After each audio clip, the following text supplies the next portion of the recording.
నమస్తే welcome to BV9 news bulletin ముందుగా headlines.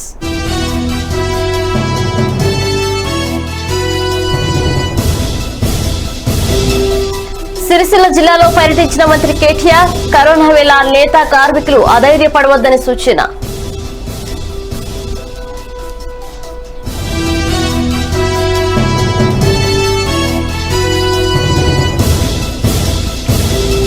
Jagan పై బురద చల్లడమే చంద్రబాబు పని, తక్కువ సమయంలో ఆర్థిక సాయం అందించిన ఘనత జగన్దే అన్న అంబటి.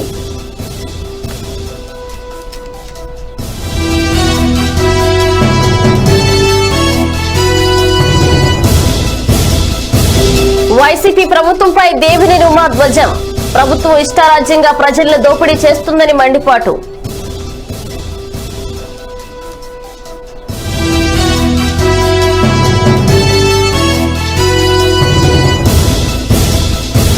గ్యాస్ లీక్ ఘటనలో ప్రభుత్వం వ్యవహరించిన తీరుపై వర్ల రామయ్య ఫైర్, ఆ సంస్థకు మీ కుటుంబ సంస్థలకు ఏమైనా సంబంధాలున్నాయా అని ప్రశ్న.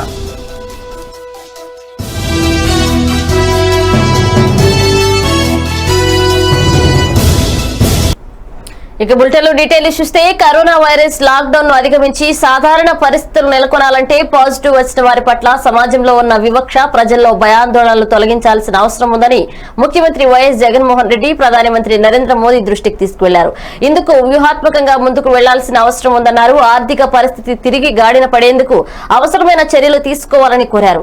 రాష్ట్ర ఆర్థిక వ్యవస్థలు బాగుంటేనే పేదలకు మేలు జరుగుతుందని, లాక్ డౌన్ సడలింపు చర్యల నేపథ్యంలో ఈ అంశాలన్నింటినీ పరిగణలోకి తీసుకోవాలని విజ్ఞప్తి చేశారు.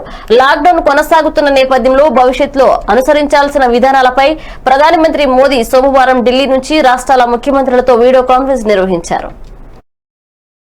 Already my state has suffered heavily as manufacturing has come to a standstill and agriculture is not able to market the producer as markets across and the retail trade across the country are closed down.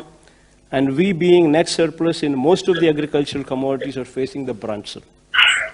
Sir, we have provided a minimum support price for almost all agricultural produce due to the above situation. And because of such support, our finances are severely affected. And our consumption is limited, sir. The restrictions on interstate transport of goods has to be fully removed by all the states. And a situation has to come, sir, when a truck driver without fear should be in a position to travel anywhere with his goods without fear of being detained or quarantined, sir. We may all agree that the economy cannot be revived unless there is free movement of goods, migrant labor, and for this interstate boundaries must erase, sir. Sir, public transport is another sector which is affected unless restrictions on a clinic in each village in the state with staff deployed on a 24/7 basis, sir. Taking up new medical colleges, one at least for every parliamentary constituency, sir. Sir, I'm just pressing on this point as parliamentary constituency because that is a more uniform figure because every state has got different sizes of the districts, sir. So as to make the doctors and nurses available in adequate numbers, sir. So the hospitals at every tier should also be totally revamped to bring them to national standards, sir. Sir, our health infrastructure at village level should be strengthened in such a way that if any person is having corona వ్యాప్తి నియంత్రణ చర్యల్లో భాగంగా దేశవ్యాప్తంగా నిలిపివేసిన ప్రయాణికుల రైళ్లను ఇప్పుడే పునరుద్ధరించవద్దని ముఖ్యమంత్రి కె చంద్రశేఖరరావు ప్రధానమంత్రి నరేంద్ర మోదీకి విజ్ఞప్తి చేశారు. ప్రధాన నగరాల్లో వైరస్ ప్రభావం అధికంగా ఉన్నందున అది ప్రయాణికుల ద్వారా మరింత విస్తరించే ప్రమాదం ఉందని తెలిపారు. ప్రస్తుత పరిస్థితుల్లో అప్పులు చెల్లించే పరిస్థితి లేనందున రాష్ట్రాల రుణాలను రీషెడ్యూల్ చేయాలని సూచించారు. FRBM పరిమితిని పెంచాలని మరోసారి కోరారు. ఏ రాష్ట్రానికి చెందని వలస కూలీలను ఆ రాష్ట్రానికి అనుమతించాలన్నారు ఆయన.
వైసీపీ ప్రభుత్వంపై మాజీ మంత్రి దేవినేని ధ్వజమెత్తారు. ప్రభుత్వం ఇష్టారాజ్యంగా ప్రజల్ని దోపిడీ చేస్తుందని మండిపడ్డారు. విద్యుత్ ఛార్జీలు పెంచి ప్రజలపై భారం వేస్తున్నారని, పెరిగిన బిల్లులు చెల్లించేందుకు ప్రజలు సిద్ధంగా లేరని చెప్పారు. ఖజానా నింపుకోవడానికి సామాన్యులపై భారం వేస్తారా అని ఉమా ప్రశ్నించారు. పాలిమార్స్ కు సీఎం జగన్ వత్తాసు పలుకుతున్నారని మండిపడ్డారు. ఉత్తరాంధ్ర సీఎం అని చెప్పుకునే ఎంపీ విజయసాయిరెడ్డి ఏమయ్యాడని ప్రశ్నించారు దేవినేని. వాళ్ళ బాధని, ఆవేదనని ఒక ప్రజాప్రతినిధి తెలియజేస్తున్నాడు. మీకు అందరికీ నమస్కారం అండి. నా పేరు శ్రీను నాయక్. గొల్లపూడి పంచాయతీ వార్డు మెంబర్గా పనిచేశాను. ఇప్పుడు నా చేతిలో ఉన్నటువంటి కరెంటు బిల్లు, ఇటు పక్కన ఉన్నది ఫిబ్రవరి నెల నుంచి మార్చి 20 తారీఖు కట్టమని అధికారులు 574 రూపాయలు బిల్లు. ఇక్కడ మీరు చూస్తున్నారు, 574 రూపాయలుతో ఉన్న ఈ బిల్లు. అలాగే మార్చి నెల 22వ తారీఖు నుంచి లాక్డౌన్ ప్రకటించినప్పటి నుంచి ఇవాళ వరకు ప్రజలు ఇళ్లలో నుంచి రాకుండా ఇళ్లలోనే ఉంటూ కూలి పనులు చేసుకునే పరిస్థితి లేక అద్దెలలో ఉండే వాళ్ళకి, ఈ రోజున భవన వాళ్ళకి ఇంటి కట్టుకోలేని పరిస్థితి. ఇవాళ రోజున 570 ఫిజికల్ డిస్టెన్స్ పాటిస్తూ ప్రభుత్వానికి సహకరించిన పౌరుల మీద దుర్మార్గంగా నెలలు బిల్లు కలిపేసుకొని ఇవాళ మీ ఖజానా నింపుకోవటానికి ఈ విధంగా దారి దోపిడిలాగా కరెంటు బాధుడు, కరెంటు దోపిడీ అనేది తీవ్రంగా ఖండిస్తున్నాం. ఇవాళ ఒక సామాన్యుడు బాధపడతా తెచ్చి కరెంటు బిల్లుని ఈ విధంగా ప్రజల కళ్ళ ముందే మరి వాళ్ళ ప్రజలు చూసే విధంగా ఇవాళ ఈ కార్యక్రమాన్ని చూపిస్తా ఉన్నాడు. ఇది ప్రతి గ్రామంలో ప్రతి పేదవాడు, ప్రతి వినియోగదారుడు కూడా ఈ విధంగా దాడి చేస్తారా, ఈ విధంగా కరెంట్ ఛార్జీలు పెంచుతారా, ఈ విధంగా మా అన్యాయం చేస్తారా అని చెప్పేసి ఇవాళ ప్రజలు మాట్లాడుతూ ఉన్నారు. కాబట్టి నేను ప్రభుత్వాన్ని డిమాండ్ చేస్తున్నాను, కరెంటు బిల్లులు వసూలు చేసే కార్యక్రమాన్ని పక్కన పెట్టండి. మీ వసూళ్లు, మీ దోపిడీ కార్యక్రమాలు పక్కన పెట్టండి. మార్చిలో 22 ప్రారంభమైంది, ఏప్రిల్లో ఇవాళ బిల్లు కట్టారు. మళ్ళీ మీరు తీసుకొచ్చి మార్చి ఏప్రిల్ యావరేజ్ అని చెప్పేసి మే 11 అవ్వకుండా ఇవాళ చూడండి, ఇవాళ గౌసియా బేగము 574 బిల్లు కట్టింది. ఆ తల్లికి ఇవాళ 4652 రూపాయలు ఇచ్చారు. గొల్లపూడి లంబాడీపేటలో గౌసియా బేగం. ముఖ్యమంత్రి గారు మీకోసమే చెప్తా ఉన్నా, మీ ప్రభుత్వం ఎలా ఉంది? మీరు కాలయాపన చేస్తున్నారు తప్ప ఎక్కడైతే పాజిటివ్ కేసులు వచ్చాయో, ఎక్కడైతే ముఖ్యమంత్రులు అందరితో మాట్లాడుతూ ఉన్నారు, అఖిల పక్షంతో కనీసం ఒక్కసారి కూడా వీడియో కాన్ఫరెన్స్ ద్వారా మాట్లాడటానికి ముఖ్యమంత్రి గారికి తిరిగి లేదు. డైరెక్ట్ మీడియా ముందుకు వచ్చి ప్రజలకి సమాధానం. రాజన్న సిరిసిల్ల జిల్లా తంగళ్లపల్లి మండలం బద్దెనపల్లిలోని టెక్స్టైల్స్ పార్క్ లో 14.50 కోట్లతో చేపట్టిన 4 వరుసల రహదారి, సెంట్రల్ లైటింగ్, పరిపాలనా భవనం, సమర్థ కుటుంబ శిక్షణ కేంద్రం, భోజనశాలను సోమవారం మంత్రి ప్రారంభించారు. అనంతరం తంగళ్లపల్లి మార్కండేయ ఆలయంలోని సమావేశ మందిరంలో పేదలకు ఉచిత బియ్యం, నగదును అందజేశారు. ఈ సందర్భంగా కేటీఆర్ మాట్లాడుతూ చేనేత జౌళి శాఖను ఆదుకునేందుకు తగిన సాయం చేయాలని కేంద్ర మంత్రి స్మృతి ఇరానీకి లేఖ రాసినట్లు ఆయన తెలిపారు. టెక్స్టైల్ రంగంలో నాణ్యమైన వస్త్ర ఉత్పత్తులతో సిరిసిల్ల బ్రాండ్ కు ఇమేజ్ రావాలని ఆకాంక్షించారు. కార్మికుల నైపుణ్యం వెలికితీసేందుకు ప్రభుత్వం కృషి చేస్తుందన్నారు ఆయన.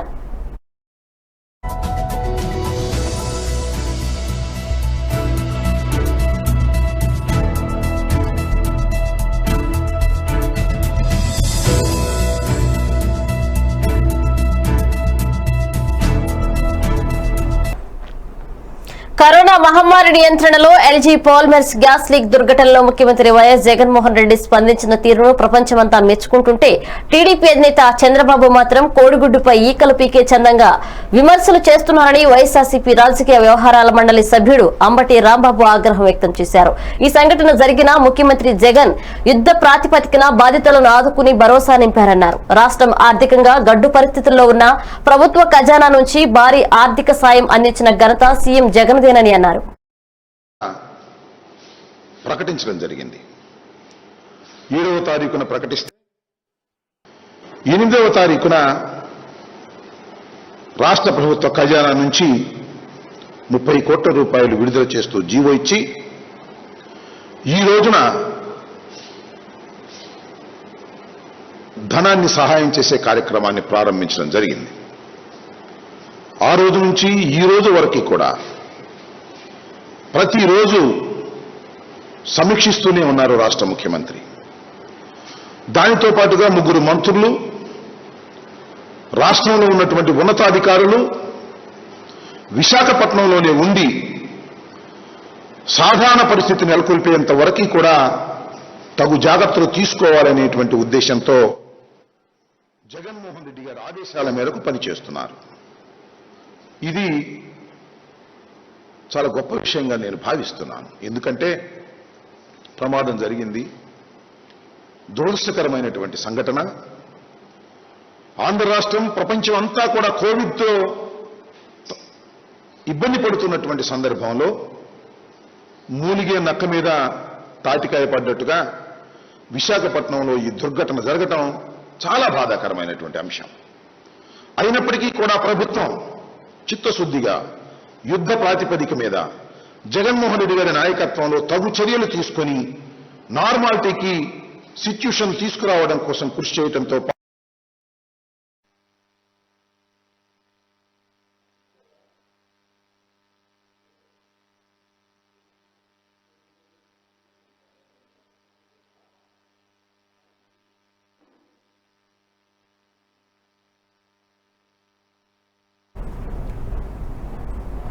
ఇతర రాష్ట్రాల నుండి వచ్చే వలస కూలీలకు రాష్ట్ర ప్రభుత్వం అండగా ఉంటుందన్నారు మంత్రి తలసాని శ్రీనివాస్ యాదవ్. దేశంలో ఎక్కడా లేని విధంగా తెలంగాణ రాష్ట్రంలో ఉపాధి అవకాశాలు ఉన్నాయని, అందుకోసమే మధ్యప్రదేశ్, యూపీ, బీహార్ వంటి రాష్ట్రాల నుండి కార్మికులు ఇక్కడికి వలసలు వస్తున్నారని తెలిపారు. గోచమహాల్ నియోజకవర్గంలోని సీతారాంబాగ్ లో ఆదిత్య కృష్ణ చారిటబుల్ ట్రస్ట్ ఏర్పాటు చేసిన నిత్యావసర సరుకుల పంపిణీ కార్యక్రమంలో మంత్రి తలసాని పాల్గొన్నారు. సుమారు 1000 మంది నిరుపేదలకు ట్రస్ట్ చైర్మన్ నందు కిషోర్ బిలాల్ తో కలిసి ఆయన సరుకులను అందజేశారు.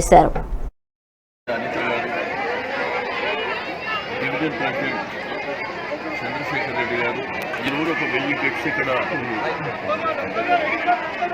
ఎవరైతే పేద ఫ్యామిలీస్ ఉన్నారో వాళ్ళ కోసం యాక్చువల్ నందకిషోర్ వ్యాన్స్ గారు ఒక 23,000 మందికి ఇవ్వాలి. ఆ తర్వాత పెరిగిన డిమాండ్ దృష్టిలో ఉంచుకుని ఒక 35,000 వరకు. ఇది కాకుండా ఈ కరోనా వైరస్ సందర్భంలో చనిపోయినటువంటి కుటుంబాలకు కూడా 10,000 రూపాయలు. రెండోది చిన్నపిల్లలకు కొంత మరి వాళ్ళకు ఉన్నటువంటి ప్రాబ్లం మూలాన వాళ్ళకు కూడా ఒక 10,000 రూపాయల చొప్పున ఇవ్వడం, 50,000 రూపాయల చొప్పున ఇవ్వడం. దీంట్లో టార్గెట్ కూడా ఒక 35,000 వరకు. అంటే ఒక గోషాబాయి నియోజకవర్గంలో ఇంత బ్రహ్మాండంగా ఇంత పెద్ద ఎత్తున ఈ కరోనా వైరస్లో పేదలను ఆదుకోవడం అనేది చాలా ప్రధానమైనది. అయితే ఈరోజు రాష్ట్ర ప్రభుత్వం గౌరవ ముఖ్యమంత్రి గారి ఆధ్వర్యంలో ఒకవైపున కరోనా కట్టడి చేస్తూ రాష్ట్ర వ్యాప్తంగా కూడా ప్రజలను అప్రమత్తం చేస్తూ వాళ్ళకి అవేర్నెస్ తీసుకొస్తూ తీసుకోవాల్సినటువంటి జాగ్రత్త సెల్ఫ్ డిసిప్లిన్ కానివ్వండి.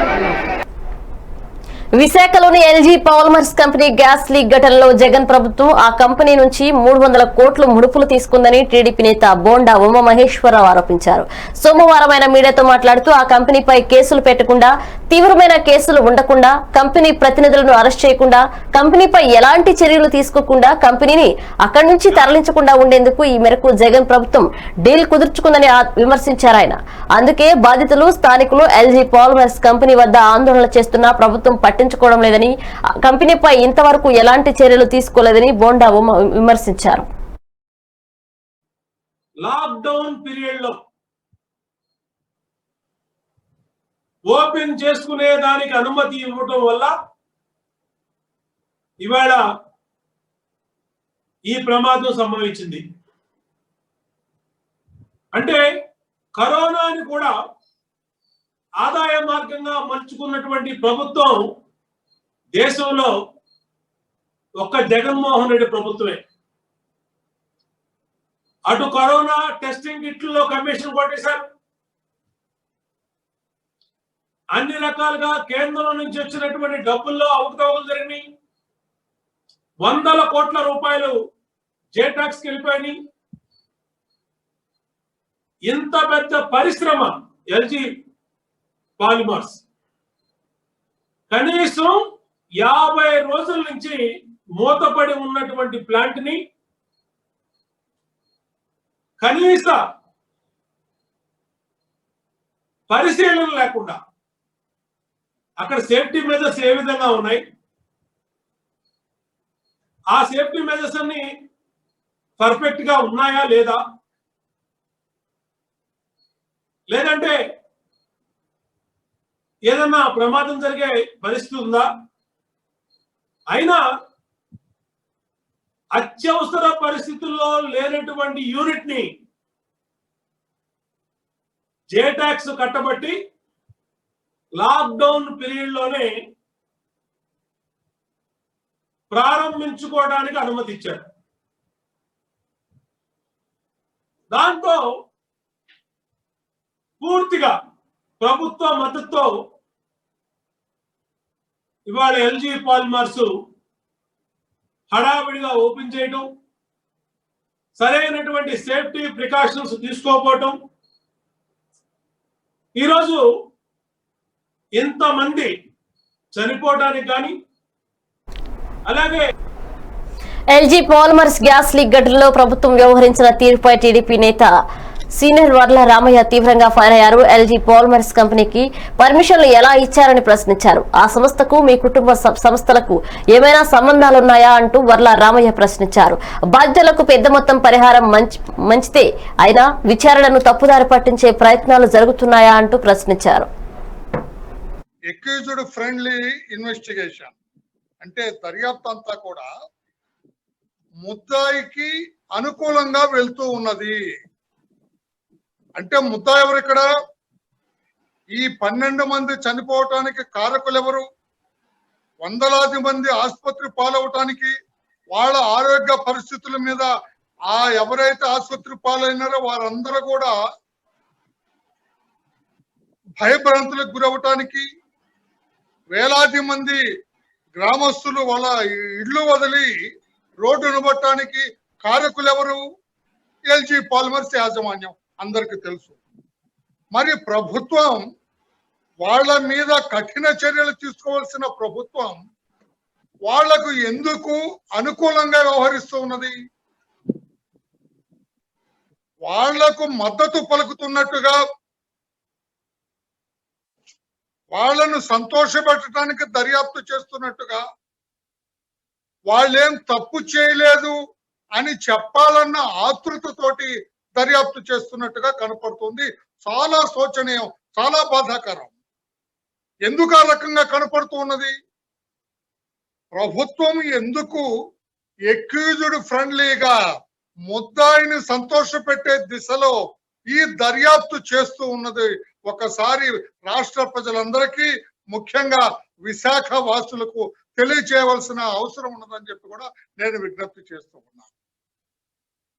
ఎప్పుడెప్పుడు ముద్దాయిని అరెస్ట్ చేయాలి, ఎప్పుడెప్పుడు ముద్దాయిని కస్టడీలోకి తీసుకోవాలి, ఎప్పుడెప్పుడు ముద్దాయిని కోర్టుకు పంపించాలి, ఎప్పుడెప్పుడు ముద్దాయి మీద ఛార్జ్ షీట్లు పెట్టాలని ఆలోచించవలసిన దర్యాప్తు బృందం లేకుంటే ప్రభుత్వం ముద్దాయికి ఏమీ జరగకూడదు, ముద్దాయి ఒకంత కూడా ఇబ్బంది పాలవకూడదు, ముద్దాయికి ఎటువంటి నష్టం కూడా జరగకూడదు అన్న విధానంలో దర్యాప్తు జరగటం చాలా బాధాకరం. ఎందుకు ఈ రకంగా జరుగుతూ ఉన్నది? ఈ ప్రభుత్వానికి ఈ ఎల్జీ పాలిమర్స్ పట్ల, ఈ కంపెనీ పట్ల ఎందుకు ఇంత అభిమానం అని చెప్పి నేను అడుగుతున్నా. ఎందుకు ఎల్జీ పాలిమర్స్ మీద ఎందుకింత ప్రేమ వ్యక్తం చేస్తూ ఉన్నది? ఎందుకింత అభిమానాన్ని వ్యక్తం చేస్తున్నది? ఎందుకింత సానుభూతి వ్యక్తం చేస్తున్నది? కారణం చెప్పవలసిన ఏకైక వ్యక్తి శ్రీకాకుళం జిల్లా చెన్నైలో చిక్కుకున్న వలస కార్మికులు 800 మందిని శ్రీకాకుళం ప్రత్యేక రైళ్లకు తరలించారు. రైల్వే అధికారులు వారిని క్వారంటైన్ సెంటర్లకు వైద్య పరీక్షల కోసం తరలించే ఏర్పాట్లు చేస్తున్నారు. లాక్డౌన్ కారణంగా గత 40 రోజులుగా చిక్కుకున్న వలస కార్మికులకు విముక్తి లభించింది. రాష్ట్ర కేంద్ర ప్రభుత్వాలు సమన్వయంతో ప్రత్యేక రైళ్లు ఏర్పాటు చేసి స్వగ్రామం తరలించేందుకు ఏర్పాట్లు చేశారు. అందులో భాగంగా చెన్నై నుంచి నేరుగా శ్రీకాకుళం రోడ్డుకు ప్రత్యేక రైల్లో తీసుకొచ్చారు. అనంతరం వైద్య పరీక్షల కోసం ప్రత్యేక శిబిరాలను తరలిస్తున్నారు.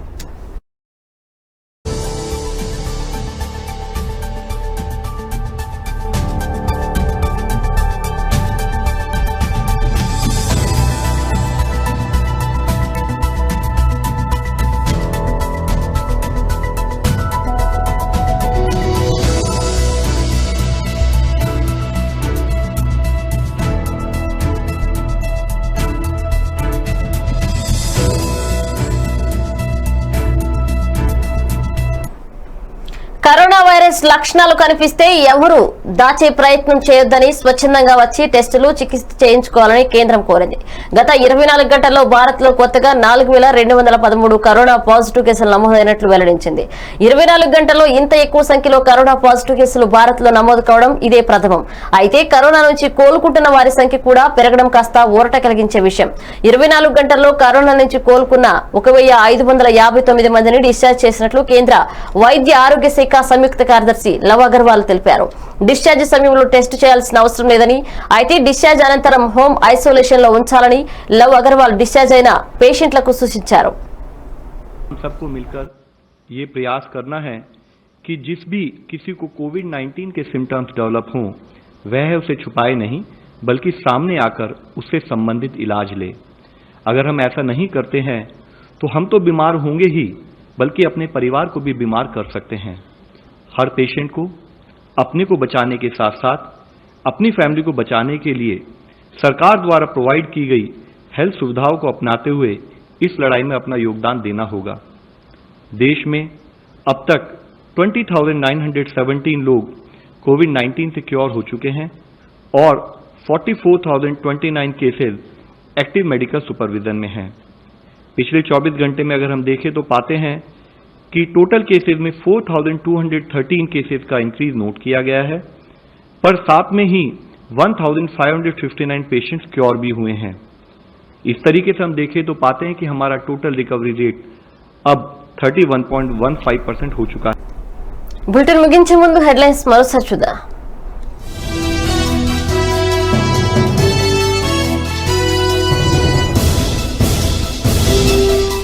సిరిసిల్ల జిల్లాలో పర్యటించిన మంత్రి కేటీఆర్ కరోనా వేళ నేత కార్మికులు అధైర్యపడవద్దని సూచన.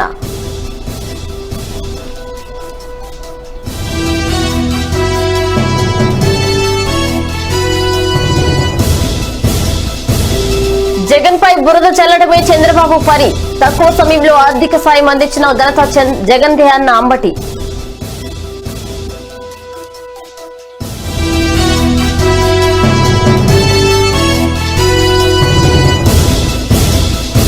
వైసీపీ ప్రభుత్వంపై దేవినేని ఉమా ధ్వజం, ప్రభుత్వం ఇష్టారాజ్యంగా ప్రజల్ని దోపిడీ చేస్తుందని మండిపాటు.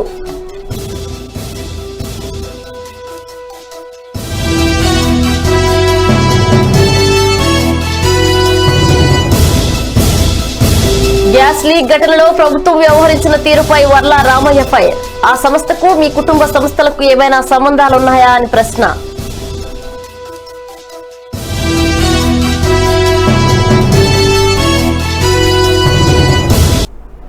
ఈవీ బులెటిన్ అప్డేట్స్ మరిన్ని అప్డేట్స్ తో మళ్ళీ కలుద్దాం. అంతవరకు చూస్తూనే ఉండండి BV9 న్యూస్. నమస్కారం.